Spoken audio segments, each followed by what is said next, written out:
Dubbed the People's Pope, the first Latin American pontiff will be remembered for his defense of the most vulnerable. Pope Francis has died, the Vatican announced in a video statement. The first Latin American leader of the Roman Catholic Church died at the age of 88 at 7:35 in the morning, 5:35 GMT on Monday, said Cardinal Kevin Farrell in a statement published by the Vatican on its Telegram channel. His death will lead to a process to find a new spiritual leader of the world's 1.4 billion or so Catholics. Francis had suffered various ailments during his 12-year papacy, with severe complications in recent weeks after a bout of double pneumonia for which he spent 38 days at Rome's Gemelli Hospital. His death comes one day after a brief final appearance before thousands of Catholic pilgrims gathered in St. Peter's Square for the Vatican's open-air Easter Sunday Mass, wishing the crowds happy Easter before an aide read out his last benediction. Concern over his health had risen in recent days, as Francis had defied doctors' orders issued after he was discharged from hospital on March 23 to visit a prison in Rome and carry out other short appointments. "I am living it as best I can," he told a journalist when asked about marking Easter in his condition.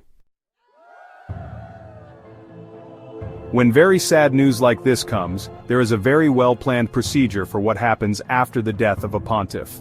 But I think for now, people will be completely shocked, said Al Jazeera's diplomatic editor James Bays, reporting from Rome. Yes, this is a man who was very, very ill, but less than 24 hours ago, the pilgrims in St. Peter's Square and all around the world saw the Pope. He was determined on Easter Sunday to be very, very visible, he said.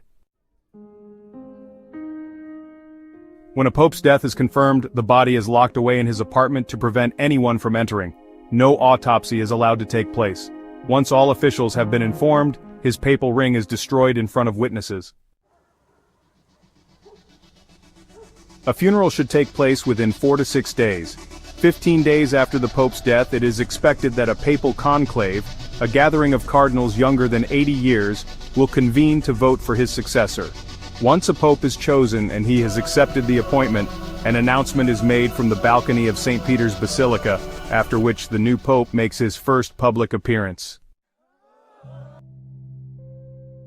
His papacy marked a radical departure from his predecessor, Benedict XVI, who believed that nurturing the 2,000-year-old institution's most ardent believers was the way to strengthen the Church. The football-loving former Archbishop of Buenos Aires was a charismatic communicator with a friendly demeanor, who stripped the Vatican of some layers of opacity and connected to the concerns of common people. French President Emmanuel Macron paid tribute to Francis after his death, saying he had always been on the side of the most vulnerable and the most fragile and fought for more justice. Irish Prime Minister Michael Martin said Francis's long and distinguished papacy was marked by his unwavering commitment to the principles of compassion, peace, and human dignity. He made a pilgrimage to South Sudan in 2023 and appealed for an end to the absurd and cruel war in Ukraine. In his final public appearance on Easter Sunday, Francis called for a ceasefire in the Gaza Strip and the release of the remaining captives being held by the Palestinian group Hamas.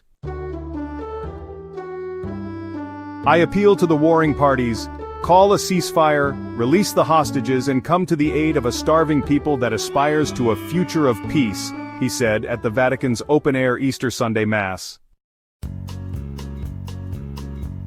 The same day he met United States Vice President J.D. Vance.